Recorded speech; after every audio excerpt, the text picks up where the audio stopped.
They caught the one. We're live. We're live. They caught the one. They heard you say one. That's okay. They can catch me saying a whole bunch of things. They heard. Is that a cat I hear? Yeah. Is that your cat? Yeah. They started to fight. As soon as it went on air, the cat started to fight, and one of the cats, the big one, he gets very, very upset after a fight. That's how he sounds. That's why. Well, I wanna welcome you back, Fred.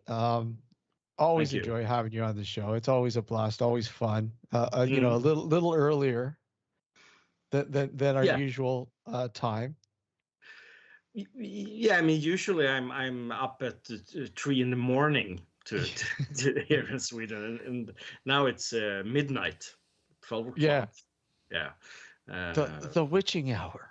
The witching hour, or spöktimmen, we say in Sweden. How do you say that? Say that again. Spöktimmen. Spök. It's like ghost hour. That's when you know he's trying to speak with a Canadian accent there. With the Canadian accent, yeah. Hey. Oh, where's your beer, Steve? Sorry? Where's your beer? Am I supposed to have one of those? I think you're supposed to have one of those. Is it a requirement? It's a requirement. To have beer? It's a requirement. I've got some Tuborg. Where? Lying around? No, I don't.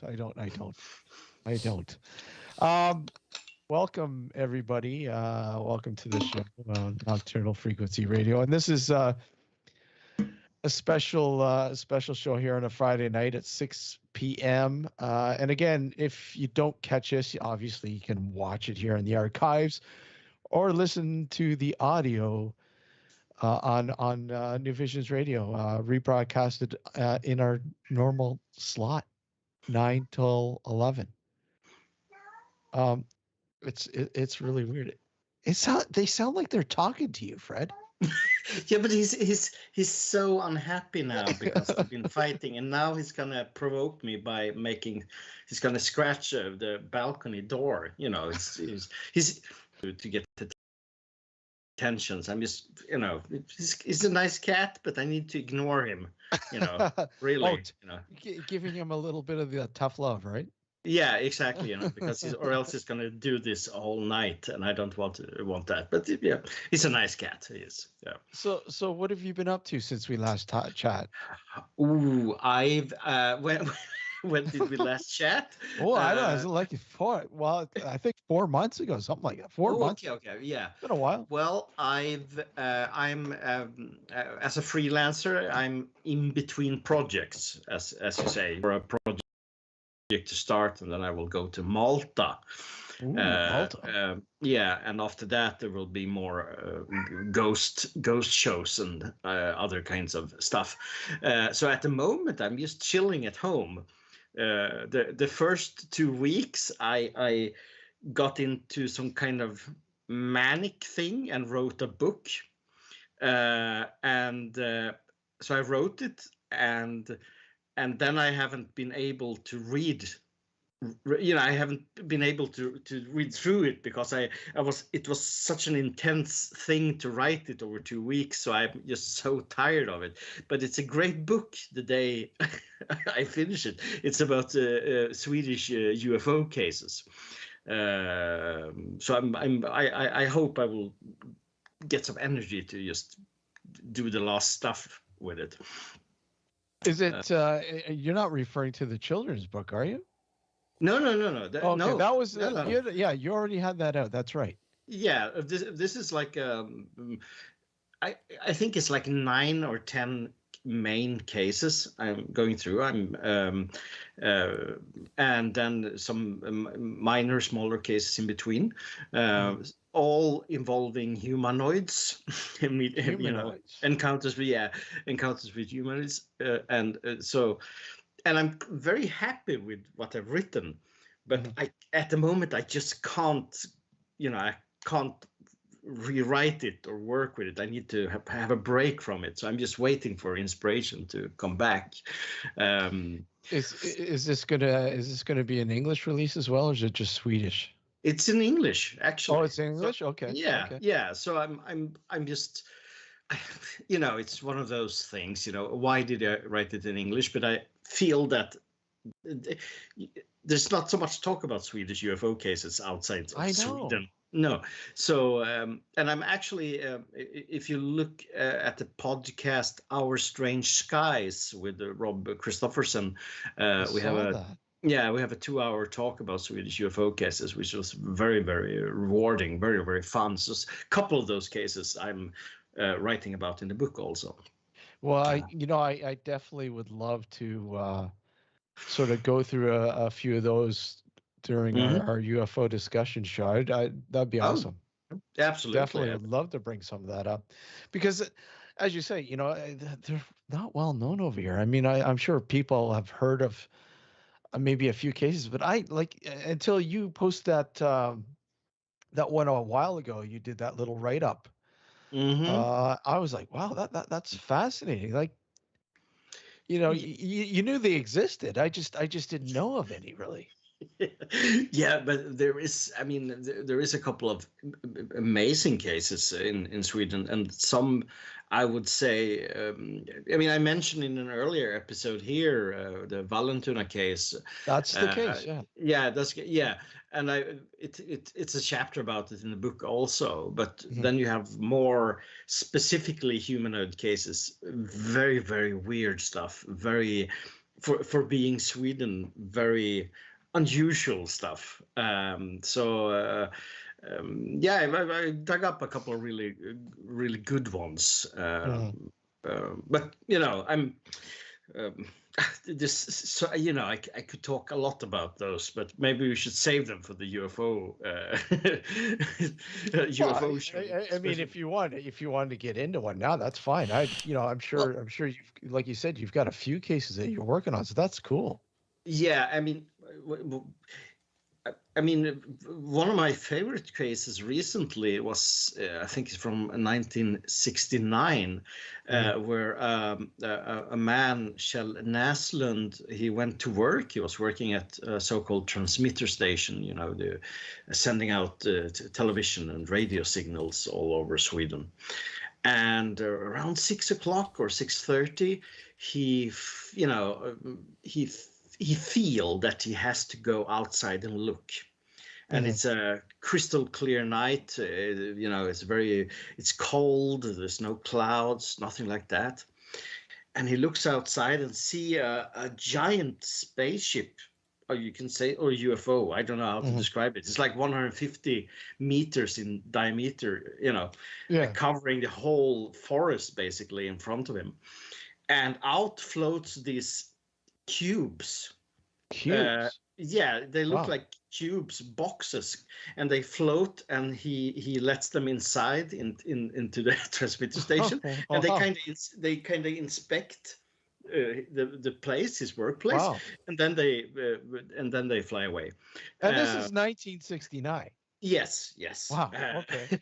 And that's such a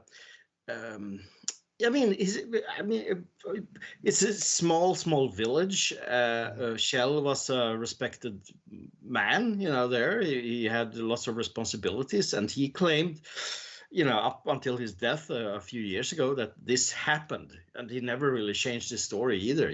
This is what he experienced, and he never really.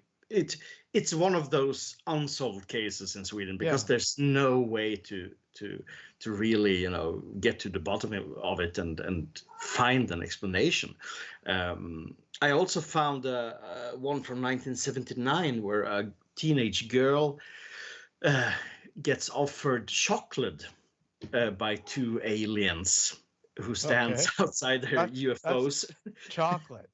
Yeah, oh, chocolate. We know how to entice these humans, especially the female ones. Chocolate. Gives a whole new meaning not to get into a nondescript white van. No. Yeah. those creeper vans. Yeah. But I made that connection, when reading about it, because first you have the fairies. You shouldn't accept food from fairies, from elves and other kind of nature spirits. Yeah. And then you have these aliens. You have Joe Simonton with his pancakes. You have this girl with the chocolate. I found a couple of other examples in France where they get offered chocolate from aliens. And then you have the clown panic. The early clown panic in the 81, where clowns were offering candy to children and threatening to kidnap them. So it's kind of the same story. Well, Alex had an encounter, and they were giving him burritos. Yeah, and look at him now; he's never been the same. Nope. But that's just insane, though. Like, and with a lot of these cases that you cover in the book, like, are you in touch, or what in the upcoming book or whatever? Have you been in touch with people with these cases? Have you been able to contact and sort of sit down and talk with them and sort of get a vibe for things? Yeah, I've been talking with three witnesses in total. Yeah. I'm really, because many of these cases are quite old, so the main witnesses have passed away by now. At the moment, I'm trying to find this girl who got offered chocolate from aliens, because I really, really would like to talk to her. She ought to be in her 60s now. But I talked with Jörgen and Ulrika, who in the mid-80s, they were driving home from her parents, Ulrika's parents, one evening. Yeah. And out on a dark road, they see kind of a ball, a sphere floating over the road, gray. It kind of sucks the light from the car, and attached to the ball is like a string, a thick string that goes up to what they describe as dragonfly wings. Wow. Yeah. Dragon. Okay. Yeah. So it's like a ball, a big ball, or like a basketball, they would say, and attached to a thick string or some kind of organic rope with some lights inside, and at the top you have these wings, and they just drives into it with the car, and it disappears, and they still. After, this is like 85 or something like that. They still have no idea what it was. It was such a weird thing to see and experience that they have a difficult time to describe it. So, for example, but it was super fun to talk with them. And once again, they told exactly the same story they told like 30 years ago, which to me just makes it more convincing. They don't add details or anything. This is what they saw. Yeah. This is what happened. Now, how did you come across a lot of these cases? Like, they're rare to us, but they're in Sweden. Are a lot of these well known? Are they very, very accessible? Like, how did you go about finding a lot of these cases? Well, some of them are quite famous. The Vallentuna, the one I talked about is quite famous. And I was lucky enough wouldn't say lucky, but we have the world's biggest UFO archive in Sweden. So they have this huge collection of cases and books and magazines. So I visited them, and I found dates for the cases I wanted, and I found what they had on each case. So I got a lot of great information from there. Claes Svan, who works for Ufo Sweden, the organization, has written a couple of great books, only in Swedish though. About local cases, and I was also lucky enough to get to buy a quite big, I think like 70 issues of UFO information and UFO Aktuellt, two old Swedish UFO magazines from the 70s and early 80s. Oh wow. And there's so much weird. That's cool. Yeah, it is, and there's so much weird stuff in this. Stuff like I never heard about. It's like, what is this? Is this Sweden? I'm very happy to realize that this is Sweden, but it's like, oh, it's so weird and it's so wonderful and beautiful. Well, that is cool. Like I mean, I get like that when I hear about certain cases here, like local cases that, wow, I've never heard of this. This is here. This happened here, like especially years ago, and what? How come nobody's ever talking about this stuff? But it's really cool. That is neat. And so you've taken a break sort of from the book. Yeah. But we can kind of what we talking later this year for sure. Yeah, absolutely. Yeah. I mean, I just need to, when you're, I wrote. I would say it will be like a paperback, smaller format book, and it would be. I would say it's like 170 pages or something, and I did that in 2 weeks. I got a little bit, I was a bit overwhelmed by by all the information and all the writings. I just needed to take a break, but it's still there, and I'm looking at it a little bit, maybe each week, and I'm not. I just decided that I don't want to stress it. Now I have the what do you say, the base of the book, the foundation. Yeah, the foundation of the book. Now I just need to fix some smaller stuff and add some details and maybe talk with some more witnesses if I find them, so I can add something more personal in some of the personal stuff in some of the stories. Do you ever feel like the books, like you've written obviously a few books now, but I mean, do you ever feel like this book's not complete? It doesn't feel complete. And you feel like you just want to add more and more and more, and you say to yourself, no, I got to finish this here. I have to. I mean, come on. It's something you need to learn. You need to just stop writing.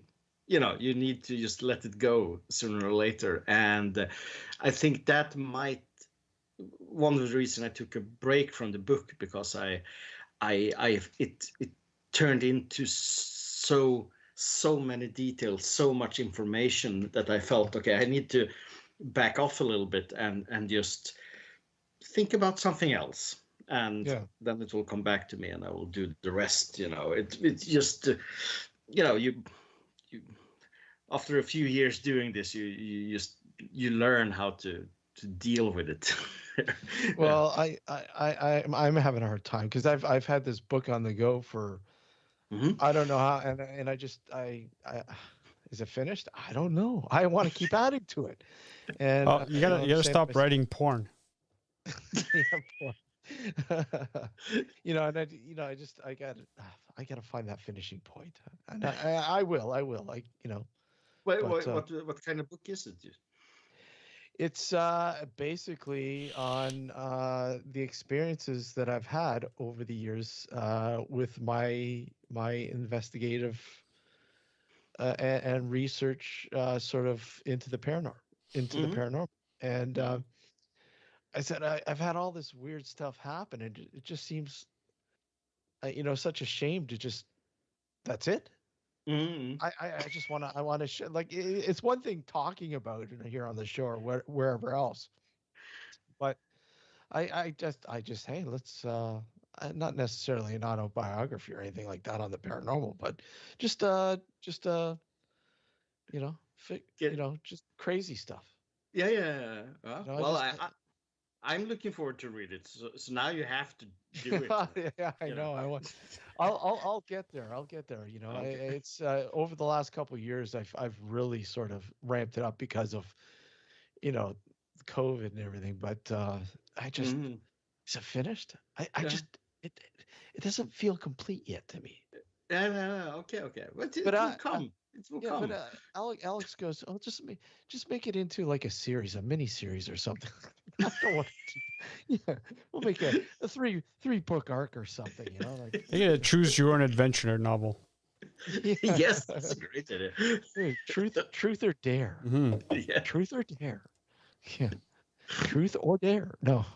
Man. So yeah, I'm definitely looking forward to yours, Fred. That sounds really intriguing. Yeah. I just, I just need to deal with the rest, and then it will be out. I had, I always publish my own stuff, and I had this idea. Okay, maybe I will try to make someone else interested in publishing this for me for once. But then again, it's difficult to let go of. I want control. You want control. It's like And even if someone else publishing it, it won't make me rich anyway. It doesn't matter. well, and I'm finding right now that a lot of it's really hard. Even established writers out there are having a hard time getting new material published. I'm hearing, like a good friend of ours, Richard Palmisano, who's done several books on the paranormal. I know he's having issues with his latest book. He's having a hard time finding a publisher. So, yeah, I mean, maybe it's because of COVID, because everyone been sitting at home writing stuff, and it's oversaturated the whole business at the moment. I don't know, but it could be, and it could be, yeah, exactly. That a lot of these publishing houses, whatever else, have found a different way, a different route, something that, for his sort of avenue, the paranormals have been done to death. I don't know. I mean, there's so much stuff on the paranormal out there now. It's just, it's crazy. But with you, I think you should have a problem. I mean, there's not too many books on Swedish UFO cases, are there? No, I don't think there's. I mean, like I mentioned, there's a couple in Swedish, but I don't think there's any in English, except some articles in the old Flying Saucer Review, and there's some. It's not that common to read about, and of course I feel that that I have a spot to fill there, with these things, but I want it to be good, really good also. So we'll see, but yeah, of course I will keep you updated. Oh yeah, definitely. Yeah. I would definitely love to read it when it's finished, for sure, Fred. It does sound really intriguing, and I really would like to know more about Swedish UFO cases. So yeah. I mean, that'd be pretty cool. Looks like we'll have to go to Sweden, Steve. Yeah.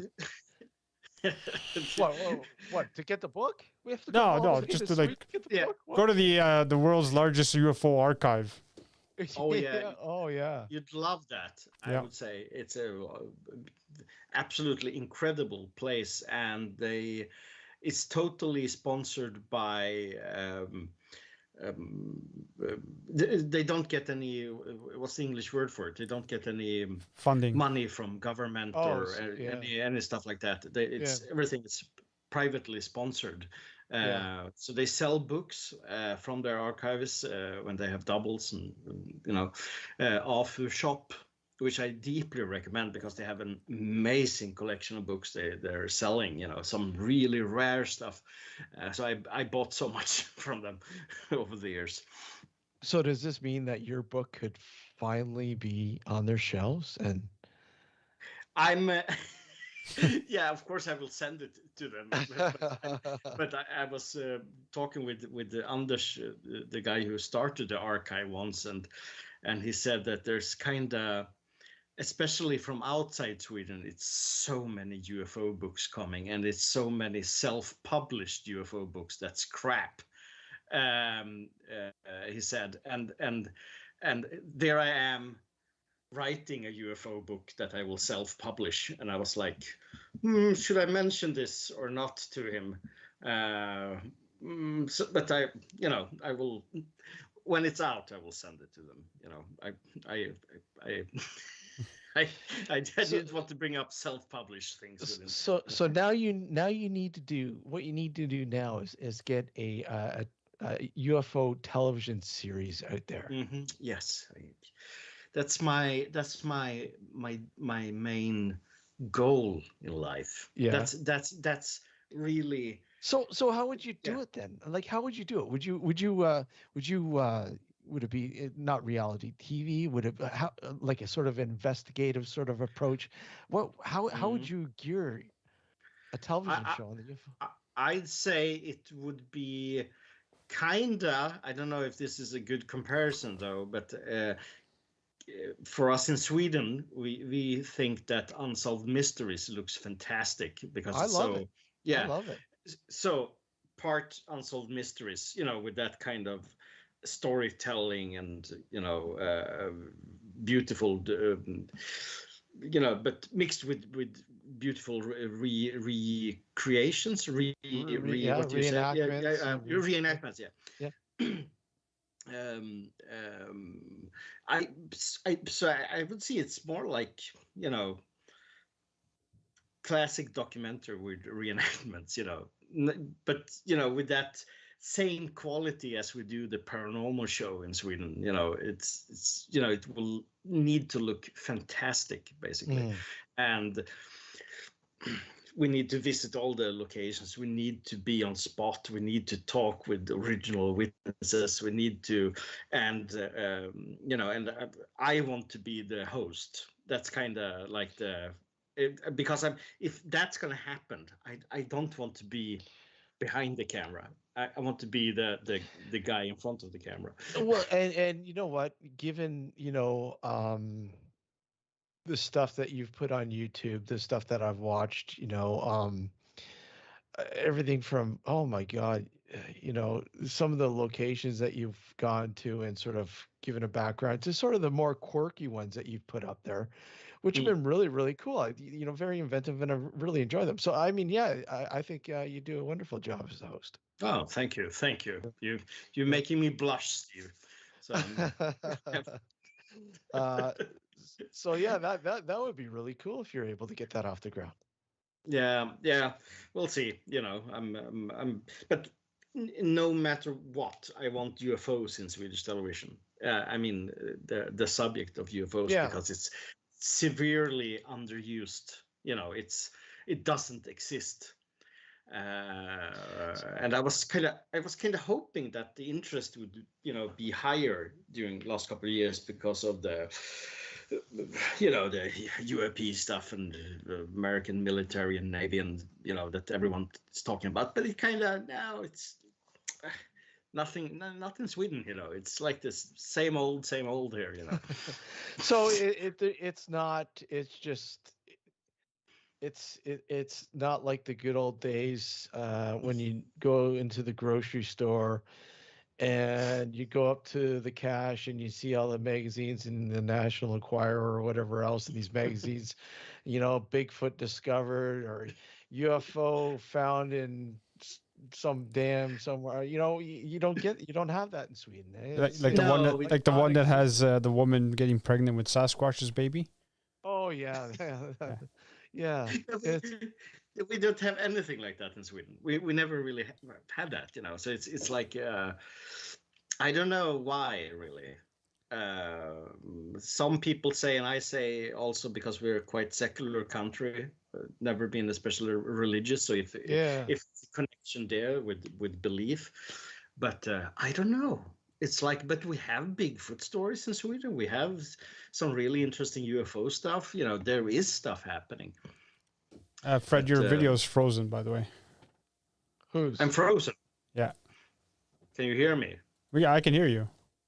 Ah, he's there you go. Now it's moving, kind of. Okay. So that's interesting, Fred. So what got you interested in the UFO realm then? There, I would say E.T. Oh no, E.T. well, hey, there's a perfect start. I mean, we were all kids when we saw that. I mean, come on. Yeah, yeah, it's scared the it scared the shit out of me, to be honest. I mean, Yeah. and it's I like to be scared. So it was very intriguing to see that, and I probably saw Close Encounters of the Third Kind pretty early also. That was the movie that got me. I mean, I probably that was probably the movie that got me into it. Mhm. Close Encounters.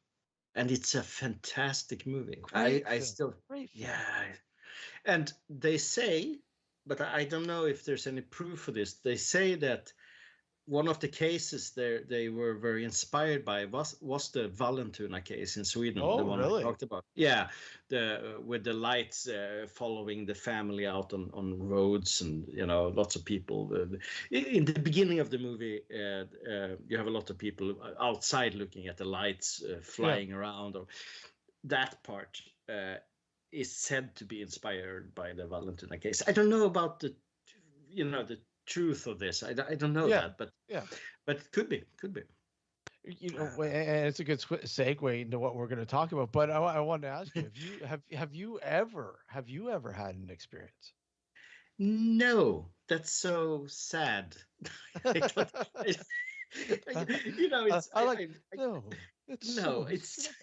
it is sad. I mean, I've experienced stuff that you could say it's ghosts, but ghosts has never been my.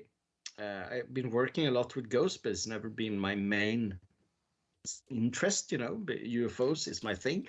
Of course, I've seen a lot of weird lights up in the sky, but I also live very close to Sweden's biggest airport, so it's like, whatever.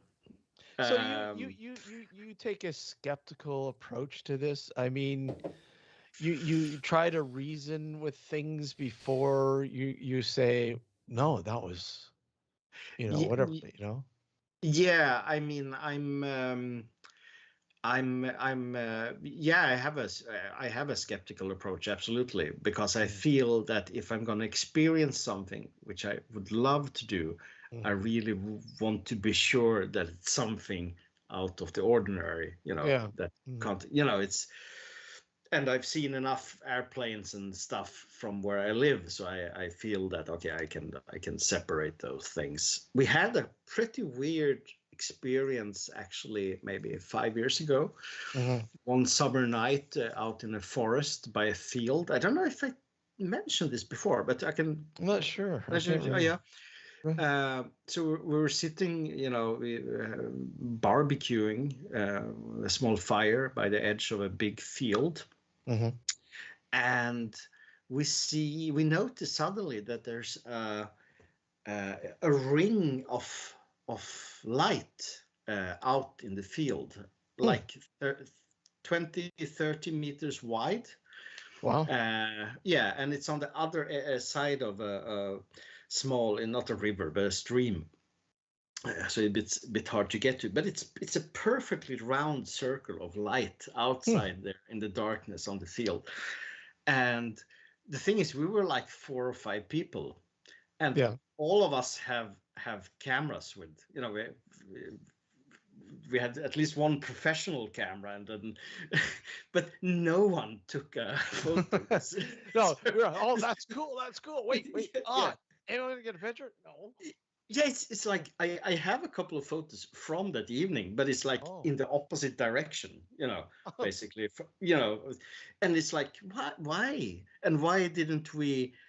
It was enough weird for us to react to it. So why didn't we why didn't we try to cross the stream and try to look closer to this area?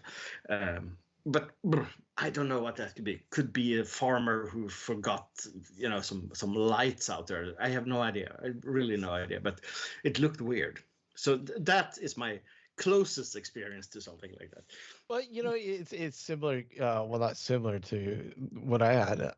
My sort of experience, and it's funny. The only camera I had, or video camera or whatever, was an old flip phone, an old flip cell phone. And I had seen some orange lights in the sky, and they were like doing all this weird stuff, like erratically, and the speeds were just incredible. And I'm like, that's not a plane. That, and you hear all this, oh, the Chinese lanterns. Really? Chinese lanterns doing that? No, they were flares. Yeah, they were flares, all right. No, absolutely not.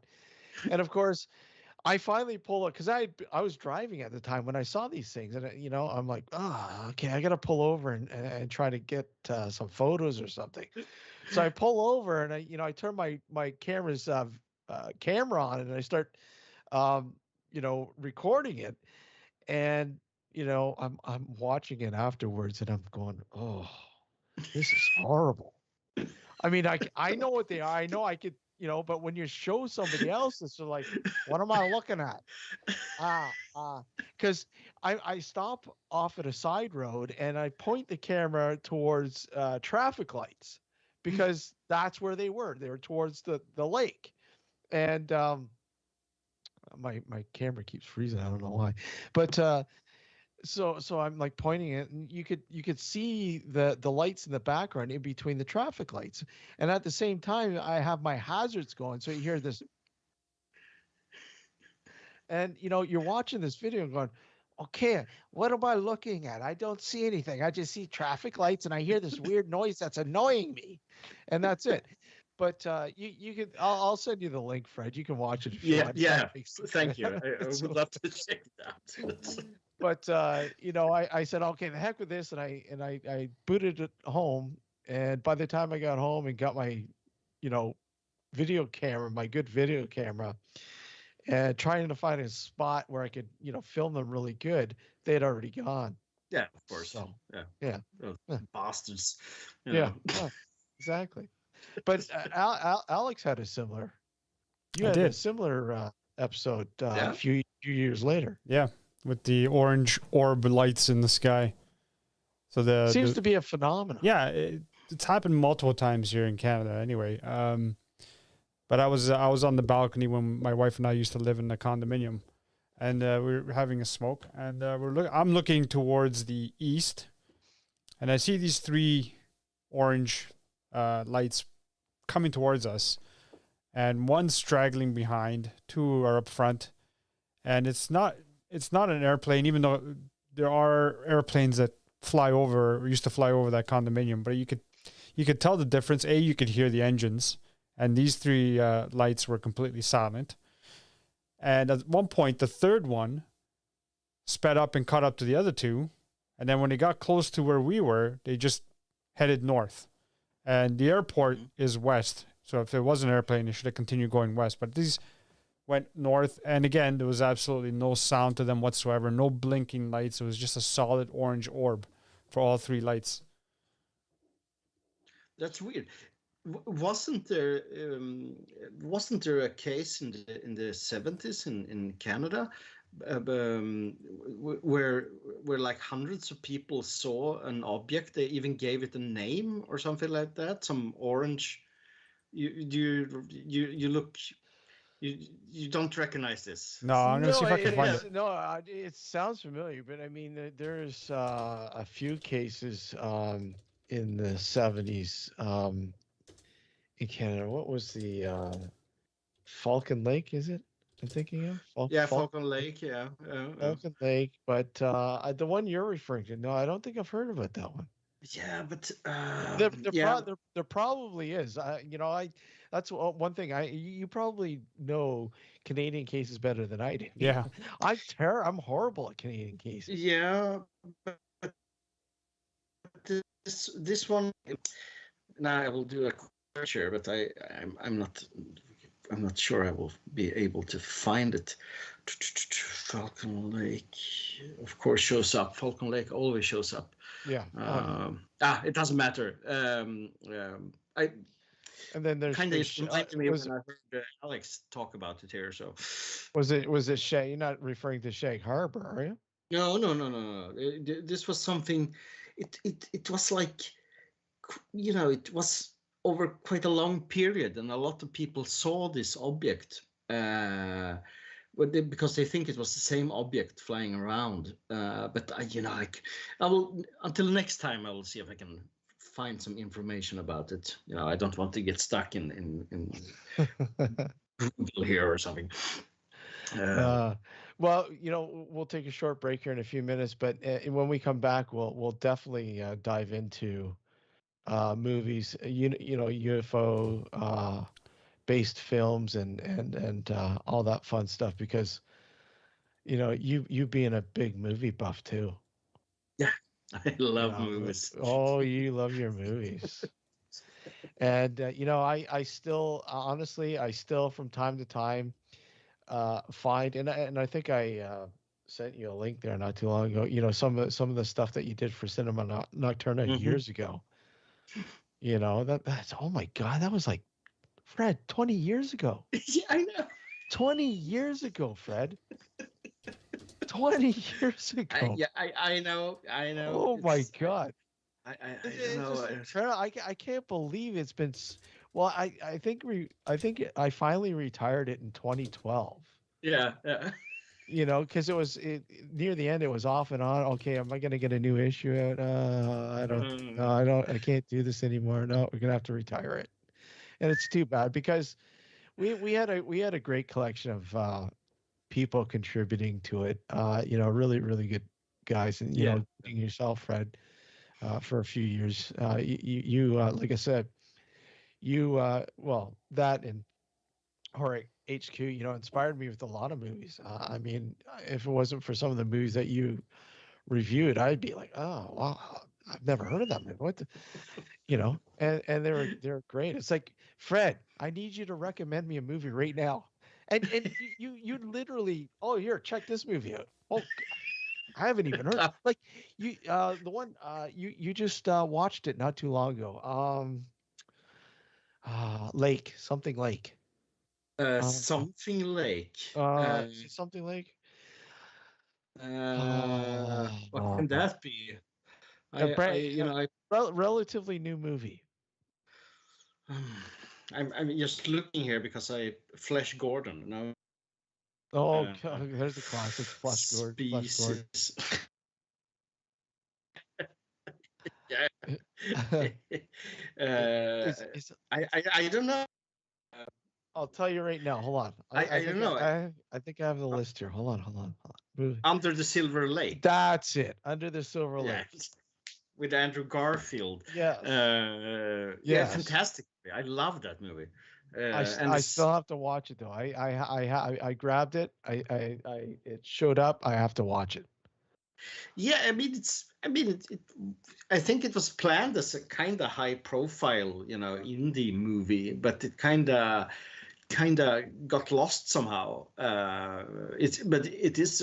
I love it. It's so weird and bizarre and original and everything, and paranoid. I love that, Well, the weird is even better with some movies.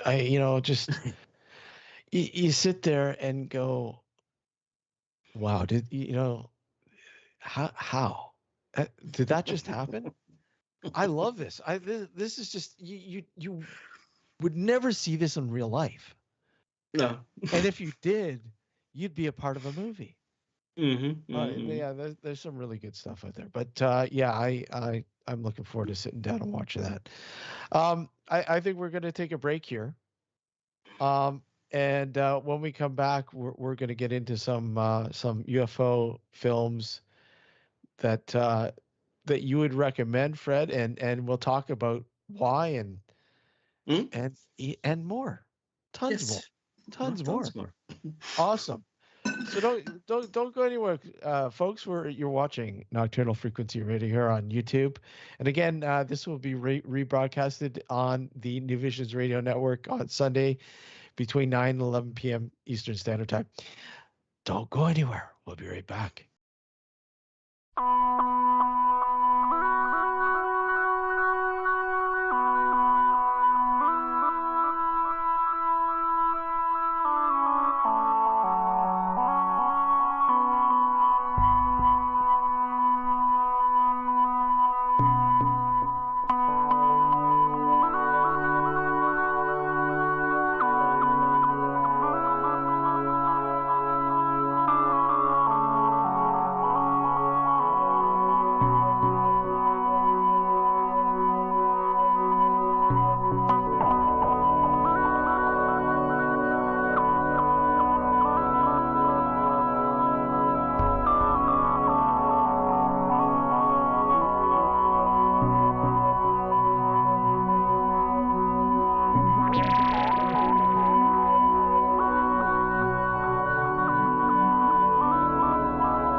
And welcome to Nocturnal Frequency Radio here live on the New Visions Radio. No. Wrong Wait network. a sec. Wrong network. Yeah, the YouTube. On the YouTube channel. On YouTube. Tonight we have our good friend Fred Andersson with us. Hey, Fred.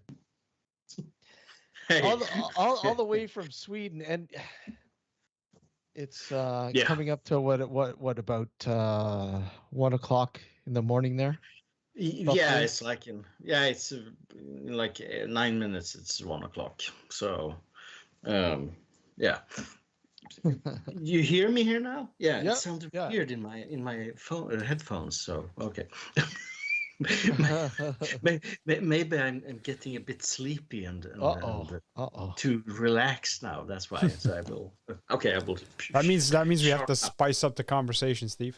Yeah. Well, that's why we're going to talk about something Fred really loves. Movies.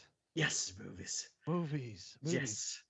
Now, okay, since we're on the topic of UFOs, and you know, there, you know, we said, you know, mention E.T. and Close Encounters of the Third Kind as movies that sort of inspired us to get into the sort of the UFO realm. Well, you look like a messiah there, Alex. Yeah, I know. I'm just playing around with the settings. That light you had before, it looked very majestic. I was like, no, not this one. No.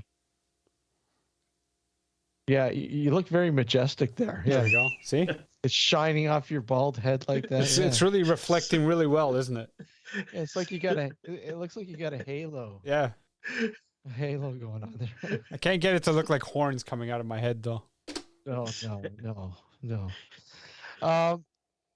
So, you know, let's get into some of the movies that you've enjoyed that you would recommend, Fred. UFO based sort of alien sort of wonderful films that just and I'm sure you've got a few there that nobody's you know, that are rare. Yeah, absolutely. I'm sure there's a couple of rare ones, but you know, I've been trying to pick out UFO movies that actually deals with UFOs. You know, it's not just aliens up in space or anything. Yeah. It's like based on the mythology and stories we're so familiar with. Yeah. So I have like movies spread out everywhere here, you know, because I've been trying to sort them. I have based on true stories. I have 3 movies based on the same incident. I have some old school stuff. You know, it depends on what would you like to hear? Do you want true stories? Do you want some found footage? Do you? Found footage. Yeah. I love found footage. Yeah, I do too. People hate it, but you know, I don't know why. I love it. I mean, I get it. You know, there's a lot of it's pretty much the same stuff, but I don't know. I like it. Yeah, my friend Jason often says that it has this what if thing, you know, what if this is true, which kind of makes it more fascinating. I would say like probably the first UFO themed found footage movie was released, I think it was like in 89, and it's called it's called the McPherson tape. Oh, the McPherson tape. Yes. Long time ago. And it's out on Blu-ray from a beautiful Blu-ray from Vinegar Syndrome. I can't find it now. I only have, for some reason, I have the director released it himself on DVD a couple of years back. We can't see it. You get your blur and. Yeah. Anyway, there we go. Yeah. It called UFO Abduction in this one. But it's I mean, if you see it today, you've seen that story. That's you know the same things 1,000 times. Exactly, but this was the first This was like in '89. So Mhm. this movie did it. I mean, it's really the first of its kind, which kind of makes it very impressive, and it has. And I love it actually. I think it's a people great. thought it was real. Yes, yeah, People and thought it was real. Yeah. yeah, the director have. I mean, you probably heard him talk about it. How he had to really explain to people who believed in this movie that it's real. He had to explain that no, this is actors. This is me directing it. This is like you see, and it's people had such a hard time grasp it. Looking at it now, I would say the I mean ending of it with the aliens coming into the house looks very cheesy. I mean it's very difficult to see it as anything else than children dressed in aliens, suits, costumes. But the rest of it looks fantastic, I would say. Uh, there's mentioning found footage. There's a lot of UFO found footage movies out there, and to be honest, most of it is pretty bad. But the Phoenix Lights. Oh, Actually, I liked it. yeah, you have Phoenix Forgotten. For Phoenix Forgotten, I remember that. Yeah. Yeah, and the Phoenix Incident, which both are, I would say, better than better than average found footage movies based on the Phoenix Lights incident. Both are quite similar. What I remember, also, they start off with the real videos from the incident, and send out a couple of meatheads, and Yeah, I basically give you sort of like a personalized sort of story yeah. within that sort of incident and how it unfolds and stuff. Yeah, I like them both. I thought both of them were pretty interesting. Yeah, but have you seen? This is not found footage, but have you seen this movie, Night Skies? I Also can't based, I can't remember if I've seen that or not. also based on the Phoenix Lights, Yeah. but this, and it kind of begins the same way with the videos and some idiots going outside and to check them out, and Yeah. but this transformed into a more classic monster movie, with a man in rubber suit who attacks them. Oh, really? But I Night Skies. actually like this. I like this a lot. Old school, pretty well made. I love. I've always been fascinated with the Phoenix Lights. Hmm. Ever since first hearing about it years ago, and we've tried to have a few people on the show, and it just never works out. I don't know why. We I tried to have actually one of the original videographers. Well, not videographers, but one of the guys that got some of the original footage when it unfolded with his video camera, Mm. and he made a documentary. Oh God, I can't remember the name of the documentary offhand, but I know I tried to get him on, and it almost happened, but just things, you know, Mm. just they just don't happen. They don't happen. It just didn't materialize. So Uh, it's a very fascinating case, yeah, I'd say. But it also feels like one of those cases where there's a lot of mythology it's been growing by itself. I'm not entirely sure what is the original truth and what is, stories evolving afterwards, or around it. I'm not sure anymore because it's it's so much tough. around it. Yeah.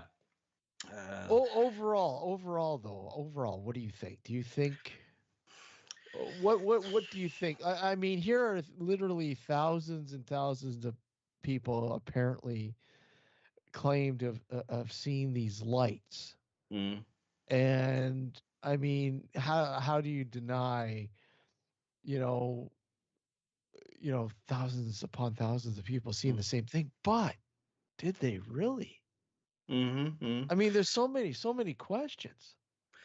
I mean, I'm obviously they saw something. That's for sure. The question is, what is it? I mean, you have a witness who claimed to have been looking at these lights with a binocular, and he could see that it was airplanes or the smaller airplanes, but that's just him. Then you have those who can swear that these are attached to a bigger craft of some kind. You have stories about people being like 10, 15 meters from this when they're hovering above ground out in the desert or whatever it is. And there's so many, the whole spectrum of debunkers, skeptics, believers, witnesses, everyone. That's, for me, I find it very difficult to say what's true or not. What is this? I don't think it looks like flares. No, I mean, the military came out and said, no, we were doing some exercises and those are flares. Really? No, no, it doesn't look like flares. No, not at all. We've all seen flares, but interesting anyway. Another found footage movie I have here is pretty new as usual. It's called the Randall's Ham UFO Incident. And you know what? I'm very aware of that. And you know what? That I'm sure will be brought up during the UFO discussions with Ben Emlyn Jones. I'm sure Ben will bring that up, and that'll definitely, I know you'll probably have your ears will be perked for that one. It's actually a really neat story. I find it very fascinating. Yeah, it is, and once again, this is also one of those stories where, at least from my point of view, there's so much information and there is so much, who to trust, what's been added later, what's the original story, the original witness, there's so much, and I'm very confused about it because there's so much. I'm really looking forward to hear him talk about it, because I have some questions. I would like to see what he says and you say. Absolutely. And that's why we're doing this. I think getting three different perspectives on this phenomena is just you're in for a really good discussion, I think. It'll be very, and like I said, that'll definitely be one of the stories that we'll be bringing up during the show for sure. No doubt about that. Yeah, cool. Cool. Well, I have like 20, 30 titles here, and where does he continue, Fred? Yeah, but it's like, I don't know. I always bring up a movie.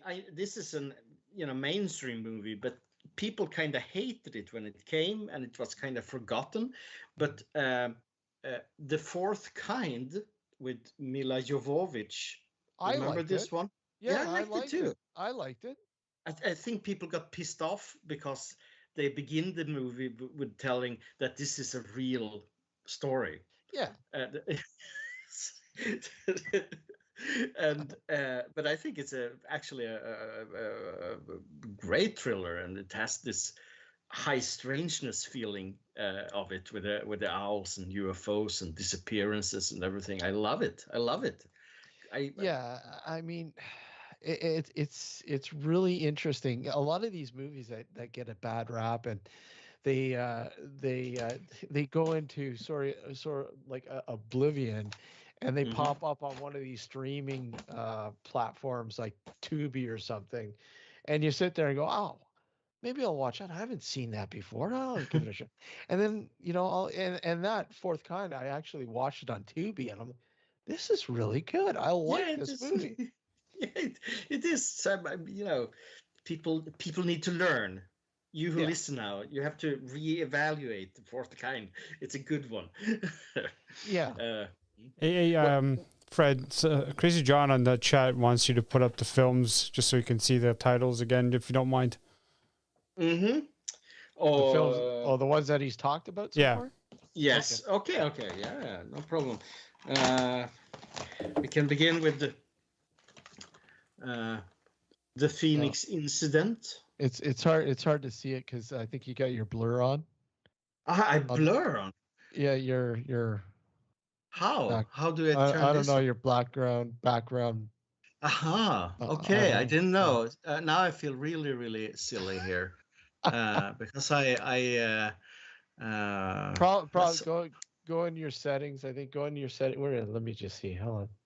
You go into your settings and you go into appearance. Is it appearance or no video? And you'll see your camera there and choose background. Just click the no background. Ah, okay, I see. Now there you go. Now we can see it. There you go. I didn't know. I apologize. That's okay. Yeah. So the Phoenix Incident. Yeah, I liked it. Now I'm and Phoenix Forgotten. Yeah, I liked it too. I think with Phoenix Forgotten though, the ending was kind of flat. Yeah, but I liked it overall. I mean, the ending I kind of but I liked it. I don't remember the ending actually. They kind of merged together all of these movies. Is it the one where because it's like 3 movies where they drop a video camera from a UFO and it lands somewhere and someone picks it up and then that's Forgotten, isn't it? That's the Forgotten one. Yeah. And then we have the Randall Sam UFO Incident. I don't think I've seen the movie. Is it? Did you really enjoy that one? Yeah, it was a good one. Yeah. Nothing original, but it kind of delivers lots of UFOs and stuff. But I love Night Skies. It's cheesy, but I'll have to check that out. Yeah, cheesy, good old monster movie. And of course, The Fourth Kind. The Fourth Kind, yeah. But I also hope that everyone out there have seen. This is a French Blu-ray, and you need French stuff in Canada. I know that the UFO incident from the 74 or 75. I don't know if I've seen that. It's a great one. It's about Betty and Barney Hill abduction. Okay. Fantastic TV movie. So creepy. Oh wow. Really one of my faves when it comes to old school UFO movies. It's pretty close to the original story. Also, they haven't changed much. Yeah. So it's a good one. Very, very, very good. I mean, Fire in the Sky. What? I love that movie. And when it finally came on Blu-ray, I'm like, finally. It just something about it. I keep going back and watching it over and over, and I don't know what it is. It's not a like a great movie, but it's a pretty cool movie. I like the story. Yeah, it's good, and I watched this movie and I read Travis Walton's book, and he sent me a documentary about the whole thing also, with a bonus documentary inside, another documentary.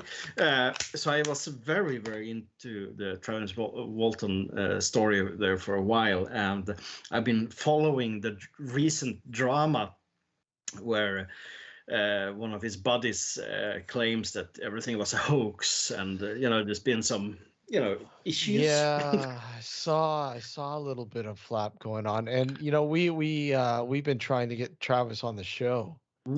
I've reached out to him a couple of times, but scheduling isn't always the best thing because he's really busy. Yeah, he's quite busy, quite a lot doing appearances, but not so much with COVID. But then again, we haven't really reached out in a while. But we've been trying a couple times. I'm sure we'll eventually have him on. Yeah, it would be super cool. Yeah, I would like to hear you guys talk with him. Yeah. But I got this odd documentary a while ago. I don't know if you've seen it, called the Underground. No. about Phil Schneider, the true story of Phil Schneider. Phil had a short career in the beginning of the 90s as a speaker at UFO, conventions and stuff. Okay. And he claimed to be into a fight with aliens in fight in the Dulce. I don't know how to pronounce it in English. Some mountain where there's an alien base. Anyway, so there is quite big chance that it was a psychosis of some kind from his side, but he went with this story and he wrote a lot about it and he talked a lot about it, and it's an utterly fascinating, weird, paranoid, conspiratorial documentary about his life until his mysterious death, of course, as usual. They all die mysterious deaths. Mysterious. Deeply recommended. The guy who made it, I've seen a couple of his other movies, and I think they're crap. To be honest, I'm sorry, but this one I really like. So yeah, I love UFO documentaries. I'm sure you've seen Mirageman, which I find is fantastic. I don't know. Oh, Why does that sound familiar? It's a book also, and it's about disinformation in the UFO community. So it's actually very, very good. And what's this called? Then you have the Montag Chronicles by Christopher Garina. Fascinating also. That was pretty interesting. Yeah. I remember that one. So there is, I'm trying to watch every UFO themed documentary that shows up, basically all of them. But I don't know. I have a ton of found footage movies here, but they all kind of the same also. All kind of, yeah. What's the one? What's the? Oh, have you seen Skinwalker? Yeah, absolutely. It's somewhere in my collection here. Yeah. What'd you think of that? The found footage, right? Yeah, I liked it. I remember. I think it was. Neat. Yeah, it was like I enjoyed it. The thing is, when I saw it the first time, I didn't have so much knowledge about the Skinwalker Ranch and the whole story around it. So I was fascinated from them mixing so many different kinds of phenomena, UFOs and ghosts and werewolves or whatever. It was like everything at once. But that led me to buy some books and everything. So it's a fascinating thing, and I tried to get Alex to watch. I don't know if you ever watched it. Have you, Alex? I've read the book. Yeah, but I mean the found footage film. No, I haven't watched it. Oh, you gotta watch it. It's cool. I like it. Yeah, but it's a good one. It's also very professional, I would say. I mean, it feels like a big movie. As big as a found footage movie can look like, What about not like a true story documentary? I mean, UFOs. Mm-hmm. That is just blew your mind away. Is there something there's so many personal experiences that people have made documentaries out of. Mm-hmm. Is there one that you're like, oh, if this is real, then holy. That's I've seen a lot, but I'm really sounding mainstream here, but I mean the UFO documentary that I felt that, okay, this is the real deal is James Fox, the phenomenon that came like 2 years ago. Mm-hmm. but it is also pretty basic. I mean, you've heard about every case in it before, but it was so well made, and it was so back to basic. It just threw away all the speculations and just went for the original sources and everything. That felt very genuine to me, at least. Are you familiar with the Billy Meyer story? Yeah, absolutely. I am. I met a couple of his members because okay, yeah. Well, he he essentially has a cult. Yeah. Yeah, and I own one of his photo books. I love the photos. I think they're gorgeous. The photos he's taken of these, yeah, it's quite unique. Yeah. Yeah, I mean, for me, I mean, I don't think they're real UFOs, but I find the photos beautiful, actually. Well, yeah. We had God, what was his name? Do you remember Michael? Oh, what was his name? Last name? Michael something. This was years ago. We had him on the show, and he essentially is Billy Meyer's sort of North American handler, if you will. Yes. Michael. Yeah. Oh, what was his last name? We had him on, and talking about his communication with these aliens and the photos that he had taken, and the photos, and I think I angered, and I do remember this. I remember angering Michael, and saying that I'm having a hard time believing the photos, right? And he was saying, well, a lot of people are like that. They think that these have been faked, and I said to him, I'm not necessarily saying they've been faked, but I don't think they're UFOs, per se. Yeah. I don't want to say they're faked, but how do you put it gently without pissing them off more? I mean, and I said, well, is there a chance that maybe we can have Billy Myers on the show? And he says, well, he doesn't do interviews. Oh, okay. Well, it's the people I met last year, which kind of belongs to a Swedish study group, which studies his teachings, and they were quite, very shy and nice people, but they were very fast to tell me that, people always think they're faked, the photos, but they're not. It's like the first thing they say. Basically, they mention that the photos are too good to be true, and they're clearly too good to be UFO photos. They're so clear and so crisp and so visual.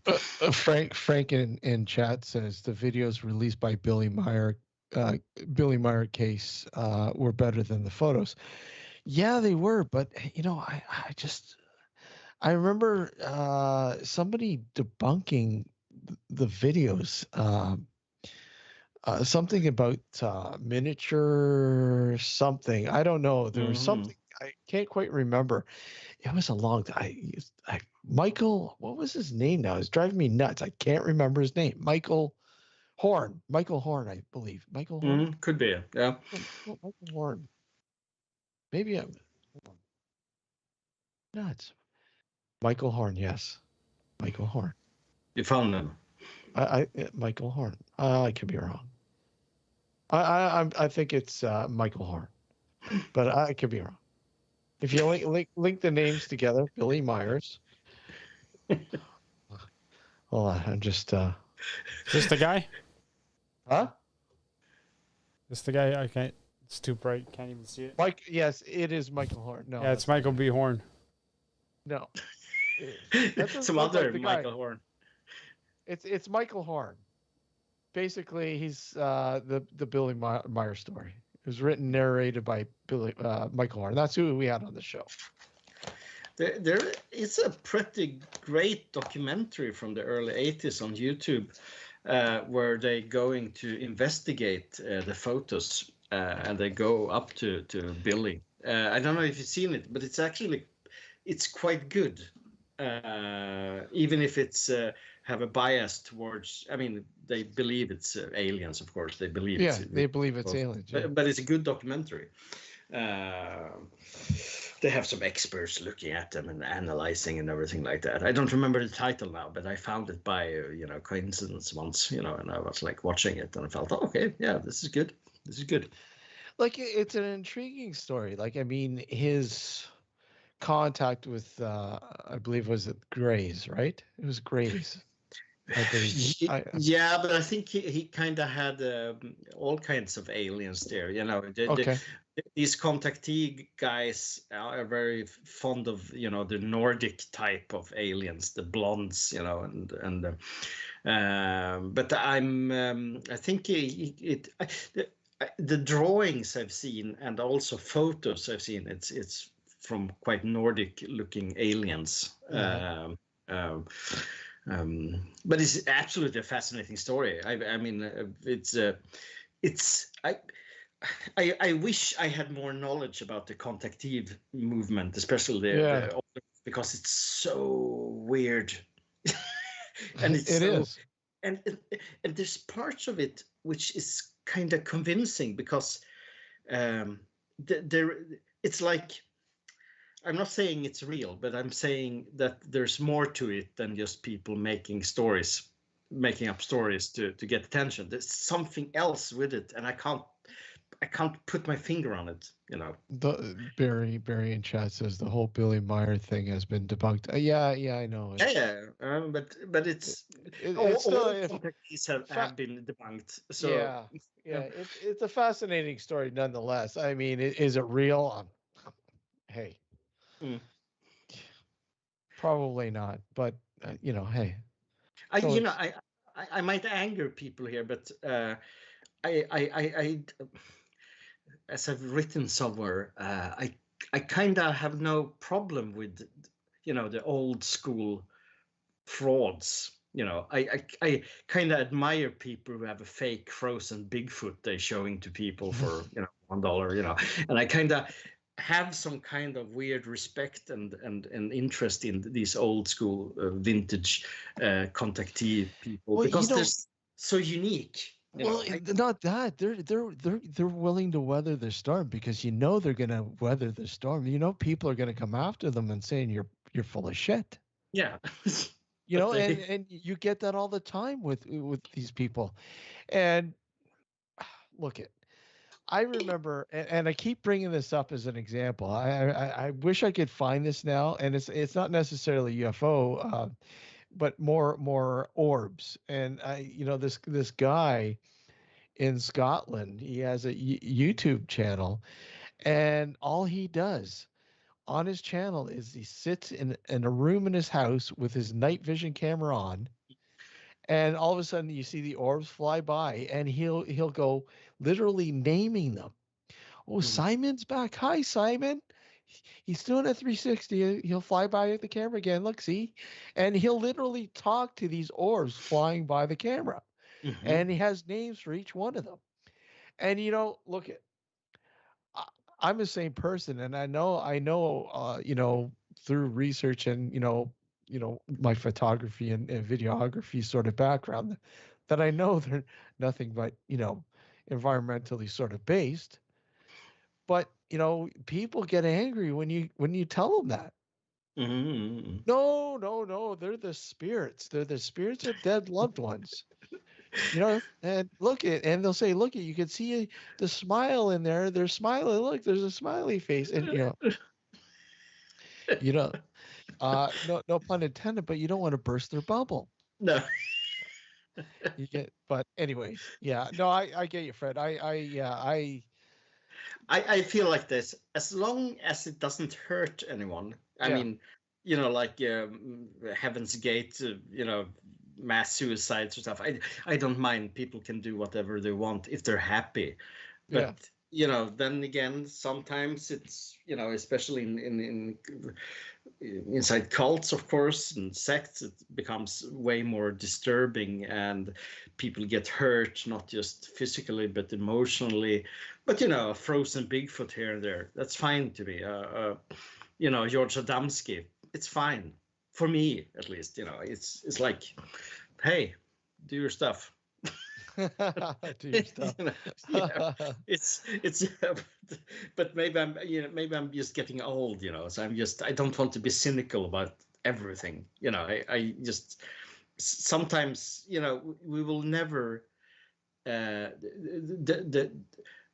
the madness will always be there, you know. We will never have a completely rational, logical world, and sometimes you also need this madness, and I'm saying madness in a positive way. I'm not saying it's you know, you have the negative madness, and we won't go into that, but now Well, I'm talking about the frozen Bigfoot and the dumpster. yeah. Well, those stories harken me back to when I was a kid, and again going back into that into the grocery store and reading the, you know, the National Enquirer or Globe or whatever that had those stories on the front pages. When you're a kid, those things were amazing. Bigfoot, oh my God. You know, and you know, you're watching movies, TV shows like The $6 Million Man, and Bigfoot's a two-parter next week. What? Bigfoot? Really? Oh, this is Yeah, awesome. and those stories triggered your imagination. So, and then you grow up and you realize, okay, that maybe that was just bullshit. But somehow you have become a more open person, at least, you know, looking at it as an interest. You know, you can see beyond the normal boring stuff, and why not? That's beautiful, that's wonderful, you know. That's how I want to live, you know. I don't want to, I mean, I have friends who are very, very rational and cynical, and it's like, come on guys, let's have fun, you know. Yeah. You know, just read about this is a fun story, at least, you know. Yeah, it's Oh, well, okay. Well, let's get back to the movies. I mean, yeah, you've got some more movies, don't you? yeah, I have, but you know, you said, oh, find the most rare ones, but I kind of like, you know, all those direct-to-video movies and everything, you know. That's fine. They're quite fun. I mean, Extro is probably one of my favorites. Yeah, it's like, it's so weird.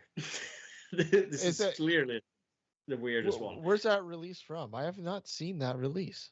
This is a oh fuck, I'm having Extra 3 here. Okay, actually. I was gonna say yeah, this is Vinegar Syndrome, but the first one is released in the UK in a beautiful release. I took the wrong one here, but I mean the first one is I think we mentioned it before, but you have this footage of a creature crawling up on a road, you know, kind of twisted, and that footage is from Extro, and it's really? yeah, and it's like spread on the internet like it's real, like it's a yeah, you know, but it's a cool thing, you know. It's amazing. You know, there's so much of that out there, you know. If people have not seen the movie, they'd never know. Exactly. I mean, yeah. I think what we have here is this the only movie about cattle mutilation? Have you seen this one? Years ago, man. That movie was really intriguing. It is cattle. It is pretty good. And last time when I watched it, it kind of feels like it is based on Linda Moulton Hove. How do you pronounce her name? Who did the A Strange Harvest? Yeah, it's the documentary. Yeah, it kind of feels like her character in this movie also, but it's unofficially. But I think it's a pretty decent movie. I like it. Well, it's funny because I mean, it's just the only movie made on human cattle mutilation. But you know, well, because I'm referring to the UK TV series UFO. Are you familiar with that? I've never seen it. I've Oh never my seen God, Fred, check it out. I think you'd really like it. It's it. really cool. And in one of the episodes, they actually go into human mutilation. Hmm. And I'm like, here we are in the early 70s, and they're talking about alien human mutilation to alter the genes and Mm. the alien species sort of survive. And I'm like, wow, this is the 70s. That's far out shit, Yeah, yeah, yeah. you know? So Well, I need to check it out, of you course. do. I think you'd enjoy it. Yeah, there's so much. um, um, I love Project Blue Book. I Oh know. yeah. I think it's a great fun modern X-Files, basically. And You know. I'm pissed that they killed it. Yeah, I know. It was a great series. Yeah, it has a, you know. Uh, I'm just looking here what I have more in my piles of. This is yeah, I have this one. This one is fantastic. This I would say is one of my faves. Unaware. Unaware. Have I seen that? It says like sounds It's familiar. yeah, it's kind of boring, but it's boring in a way that a found footage movie should be. I mean, Mhm. it's because nothing really happens for the first hours, which is of course is more realistic than that something is happening all the time and it's action and twists and everything. So here you have this couple and they're gonna visit some relative's house.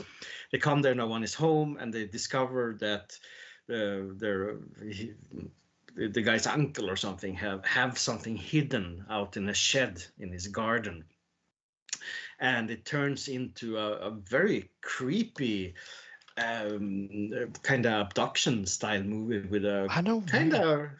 Yeah, I've I seen like so this a many lot. found footage flicks that it just It's it's nothing spectacular, but it's very very effective storytelling, and it's creepy. It's really one of those movies where every time I revisit it, I feel that yeah, fuck, this is good. You know, I like it. it sounds good. Yeah, yeah. So what I have? I'm trying to remember that one. Oh, what the heck was it? It was basically based on the Davenant Pass. Yeah, Not yeah. I think it's the called the Dyatlov. Dyatlov Pass.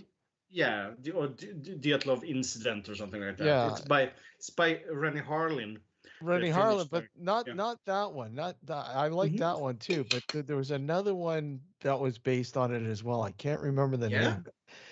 And I remember the last 20 minutes of it just blew my mind away because it was just like constant. It was like you're playing a video game and you can't look away. You're Mhm. like literally involved in this and you can't, if you look away, you're dead. It was so intense. What? Oh, what was the name of it again? Are you sure it's not the Rennie Harlin movie? That's the only one I know about. Maybe it is Uh, maybe it is the Rennie Harlan one.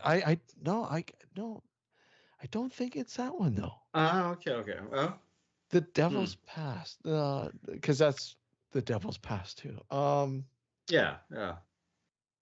No, it's not that one. There's a, Uh, nu- a you need to find this for me because if I will if I haven't seen it, I need to see it. I will find it and I will let you know. I will pack because I know it's not the Rennie Harlan one. I like that one, but that's not the one. Mm-hmm. I think isn't it the Devil's Pass? That's the same one.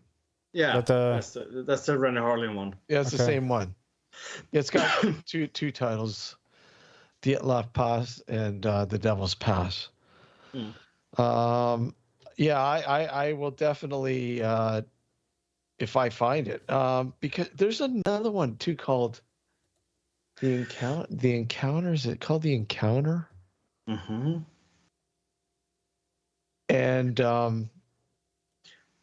All I remember is these guys they're camping in a Winnebago, and there's not really a lot going on, and then all of a sudden, they stumble upon this sort of area that's off limits. They're captured. They're brought into this compound, and they're kept like, okay, guessing what, and you are too, obviously, what the hell's going on, and they sort of escape, and they're going through all these tunnels and all this kind of stuff, and then all of a sudden this weird shit, and then this creature comes out of nowhere and starts stalking them. And you're like, is it the cold ground? No, not ground. Oh, Cold. okay. Did you say cold ground? Yeah. No, not cold ground. Okay. No, it's okay. Dead Mountain. I have no. What? Dead Mountain, the Dyatlov Pass incident. Dead Mountain. No. Yeah. I'm just going through a list of movies based on this. I would recognize it. I feel embarrassed for not having seen it, because it's a failure for me to I could be wrong. It could be. Oh no. There was this. I think it was like History Channel or something. They made a documentary, but I would say was a fake documentary about the Dyatlov Pass, where they connected it to the Yeti. Bigfoot.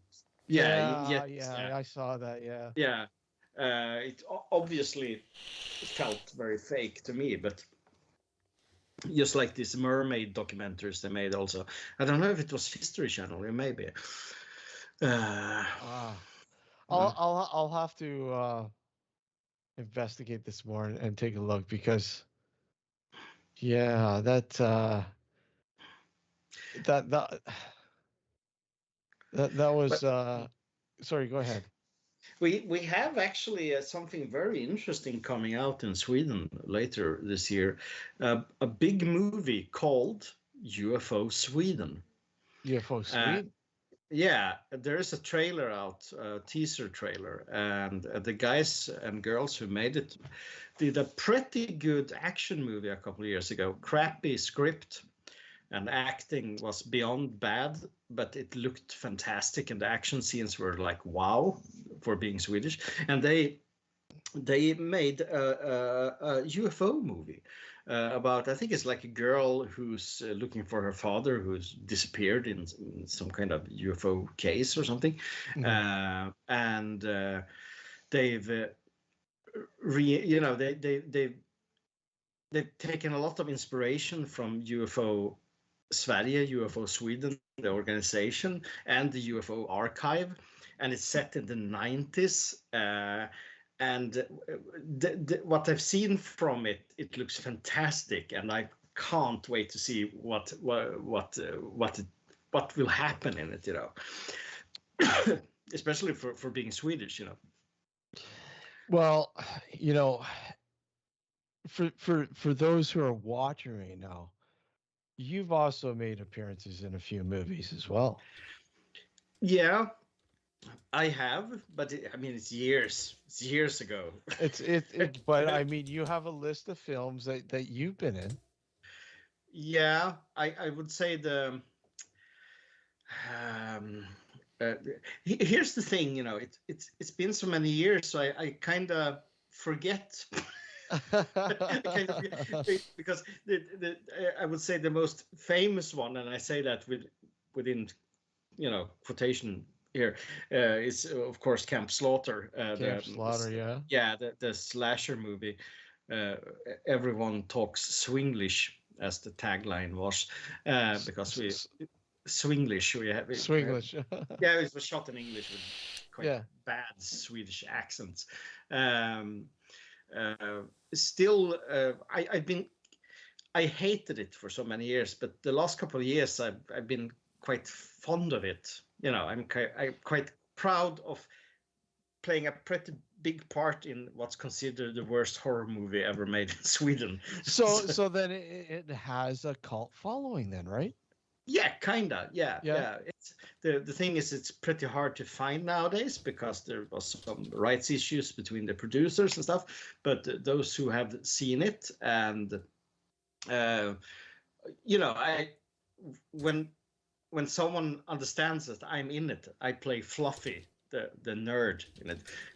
They get kinda like, woohoo! They have this, they get starstruck, which feels so weird. It's like, what is it, like 20 years since we made it or something, and I was a totally different person. So it's a lot of joy to see that people actually appreciate it, even if they think it's bad, but they have a respect for it because we made it for no money at all. And nowadays it's pretty common with Swedish horror movies or Scandinavian horror movies, but at the time, it was like Camp Slaughter, basically. So if Fred, we'll give you 5 million krona. Crown. What is it? 5 million crown? What the Swedish? Yeah. Krona? Yeah, kronor. Krona. We'll give you 5 million to make a found footage film. Yeah. Yeah, give me. What would your found footage film be about? I would this is so difficult questions here. I would say I would do a UFO themed, base it on the Vallentuna case, for example. I mean, you also have or maybe Trolls has already been made in Norway, but you have Skogsrå, which I find is a very disturbing mythological creature in Sweden, a woman with a hollow back who lures men. Yeah, hollow back, or who lures men out in the forest where she kills them, which is quite disturbing. That would be cool to do. That sounds disturbing, yeah. Yeah. Sometimes her back is not hollow, but it's like wooden. It's made of, have this, it's wood, made of wood. Okay. Tree. Yeah. Yeah, I would say UFOs or this nasty woman. nasty woman. Yeah. But you know what? Those are the type of stories that are intriguing because they're eerie. Yeah. They're just like you said, just eerie, dark, and disturbing, and things that really it could be somebody's worst nightmare. Yeah, and you can also still find people in Sweden who believes in these stories or have experienced them, but which I like. There must be like some sort of thread of truth to this, because let's face it, there's always some sort of truthfulness in a lot of these stories. I'm sure they've been embellished a lot over the years and everything else, but there's gotta be some thread of truth to that. Yeah, definitely. In Sweden we have a lot of stories about little people and nature spirits of all kinds, and trolls and goblins and fairies. It's quite. It was quite common once upon a time, and even up until now, modern times, you have people seeing these creatures, small creatures, not so much like Bigfoots and stuff here. It's like you have this tiny little critters, basically, who creates havoc or sometimes protects the houses. I think it's quite common in general in Europe. This is interesting. Like, can it be like a year ago or something? I took a photo in a forest quite nearby here, and on the photo there was it appeared something that looked like a troll or a Bigfoot, kind of pareidolia effect. You know, you see a pattern or something like this, but it looks quite cool. And I posted it on Medium, the page, and yesterday a guy from Netherlands emailed me because he read this article and seen the photo, and he claimed to have seen 2 of these creatures that I we took a photo. He have seen 2 of these, but they were like 1 meter tall only, and they were like looking at him, and I'm which you have this. I like the idea that you create something from imagination, and somehow it manifests in real life. I mean, you probably heard of Alan Moore's idea space, where imagination is its own reality, and this kind of felt like that. You know, he sees my photo, my article, which is kind of jokingly written. It's not totally serious. And somehow he projects that onto something himself that he sees in his garden.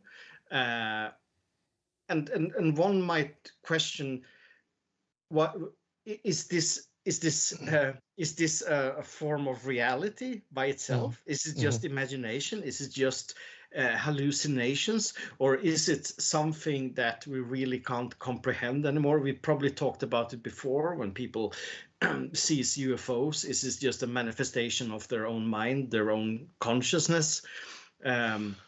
Or are we patched into something we don't understand? Yeah, exactly. You know? What's going on there? You know, what is it? I sometimes I say I feel it's more like a natural, you know, like one of the 4 elements, like fire, wind, earth, you know, and the phenomenon. It's like that itself. It's just something that exists and happens. It might not have an intelligence of its own, but it's there, you know, and it reacts to our reactions. I don't know. Now I sound really mumbo jumbo here. It's probably nobody sounds mumbo jumbo. Well, yeah, it's later there for you. Yeah, exactly. But you know, Fred, like I said, it's always great to have you on, man. Yeah. And I'm really looking forward to, in a couple weeks, for the UFO show. I'm really looking forward to that, and you know, having you back for that, and having Ben Amlin Jones on, and Cameron Logan. I think you guys will hit off. You guys will really feed off each other, and you know, it's and that's why I wanted to have you 3 on the show, because you are you not a part of you're a part of a UFO organization there in Sweden too, are you not? Yeah, I'm a member. You know, I'm not. So far, I'm not active in it, but I'm a supporter, and but I'm thinking of being more active later this year. You know, we'll see what happens. Okay. Cool. Well, get all your info out there for the viewers, and you know, later to be listeners, on where to find you. Yeah, I mean, join me on Twitter, Homo Satanis, or on Instagram, Homo Satanis. And Schmollywood Babylon. That's my main places of interest. You want to know about movies? Fred find movies. Yeah, and Schmollywood Babylon, that's the place for movies, definitely. I only post movies there. So yeah.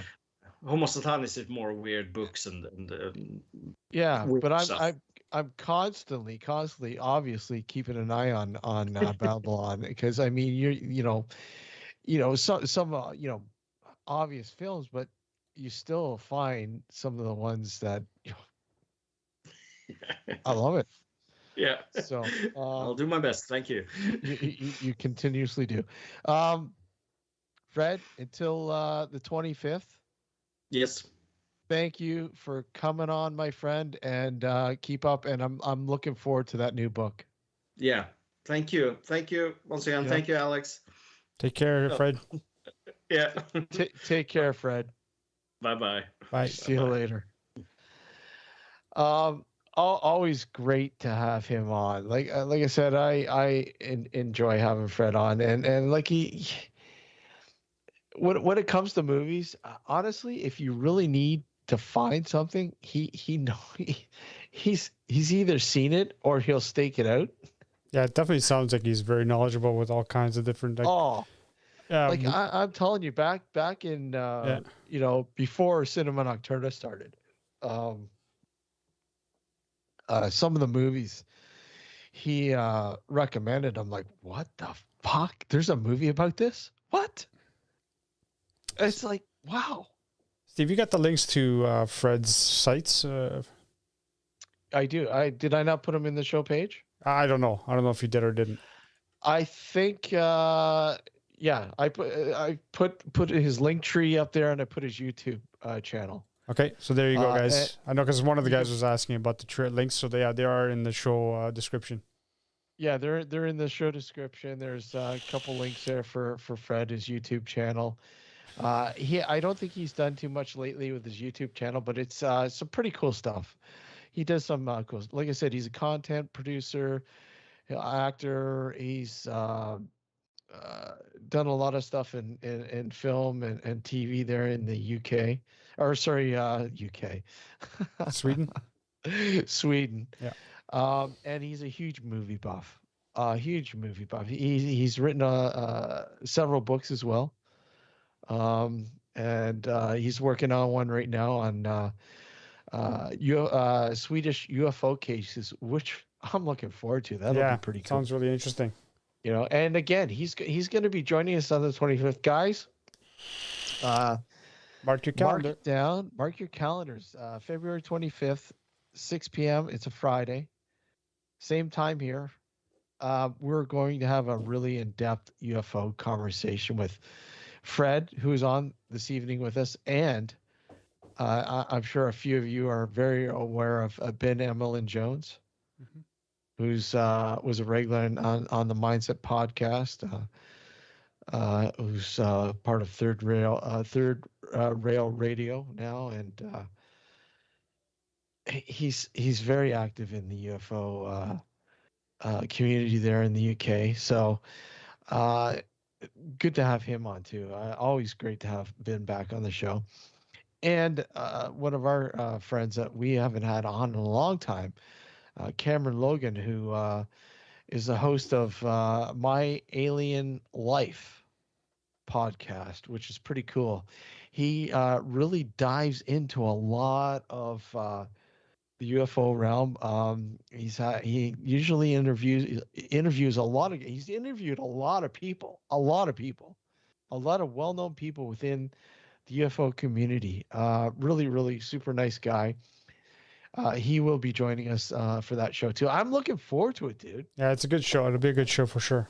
I mean, we haven't really dove. I mean, we've talked about UFOs here and there, but we haven't really had like a full-on sort of 2-hour deep sort of conversation about them. So, I mean, I think this is going to be a really cool show. Yeah, it will be because, especially for someone that I can't speak for you, obviously, but I mean, I've dabbled in UFO, but I've never really gone into it that much. So it'll be interesting to hear these three people come on and sort of discuss that throughout the whole show. I'm no expert. I'm no expert on it. I mean, I do know cases, and I do have an interest. But I mean, I'm not like the go-to guy when it comes to info on UFOs. So I mean, I like to think we gathered three really knowledgeable people within the realm, and I think it's going to play out really cool. Yeah. So, and again, that's Friday, February 25th, 6 p.m. Eastern Standard Time. That is 11 o'clock London time. And if you're on the West Coast, that's 3 p.m. Kind of early for you over there in the afternoon. And I think Cameron is in Montana, so it's going to be like 4. Yeah, I think it's like 4 o'clock yeah. for him. So, but he's revving to go. He's raring to go. So I'm looking forward to it, man. Yeah. So it'll be a good show. Definitely be a good show. yeah. We'll have to. And I'll try to get some rest so I don't look as tired like I did tonight. Hey, I hear you, man. I mean, I really didn't have too much sleep last night either. I'm kind of tired myself, and it sucks getting old. Oh, fuck yeah. It sucks getting old. What the fuck, man? Yeah. It's like, and just imagine, we used to broadcast starting at 11 p.m. Yeah, 11 to 1. Imagine if we were still doing that. I think we'd be dead if they're still doing that. Dead, man. I have to say, I have to give props to Frank. Frank Triggs, who's in chat there, and he's got his own YouTube channel. And holy shit, man, there's marathons. They go on. I know. For hours. They go on for hours. And in the UK, you figure they're like 5 hours ahead of us. Yep. So it's. I remember. What was it? The last show that we did, and then you went on his show after. I went over to say hi to the guys over there, and I popped in and I was on the show for a little bit. And then in the morning when I woke up to go to work, or when they were still going. They were still going. I was like, holy crap! Still going. And I think he was using StreamYard, I think. And I think StreamYard, you only have 20 hours a week or something like that. Something like that. So you pretty much used over half of that in one sitting. So, but that's cool, man. I give props to them. Always fun, heading over and popping in, saying hi, and it's a laxful sort of conversation. Everyone's pretty cool, and apparently he's doing the stream after ours. So, anybody want to go head over and check it out? If somebody's awake, we'll have to head over and say hi. Yeah. I might be asleep after this show. Yeah. Well, guys, if you haven't, there you go. Frank's going to start a stream up later on. Head over to Frank Triggs' YouTube channel. Frank, put it in chat if you can, so people can, if they don't know where to go, head over to Frank's and join his live stream there. So I want to thank you all for, I keep saying I want to, tune in, but you haven't tuned in. You've joined us tonight. Normally we're on the radio as well, but this being a special occasion, starting early on Friday, this again will be rebroadcasted on the New Visions Radio Network at 9 p.m. till 11 on Sunday night, this Sunday night. So in case you are an avid listener to the show on there, you're not gonna miss out. So thanks guys for joining us in chat. I see a whole bunch, Punches and Barry, Frank and Della, Sab. There's a whole bunch of people out there. Thank you guys for the support and popping in and saying hello and listening to the show and contributing to the chat. Hope to see you back. We're back next Sunday night. So not this Sunday. Care, everyone. We're not live this Sunday. Oh no, not this Sunday. Sorry, next Sunday. Next Sunday, yeah. Next Sunday, not Super Bowl Sunday. We're not that crazy. Yeah. Wait a sec. We have been crazy like that. We have been when we were younger. Yeah. Yeah. No. Anyways, take care, everyone, and thanks for tuning in and joining us here on YouTube. And hey, have a good one, guys. Take care. Have a good night.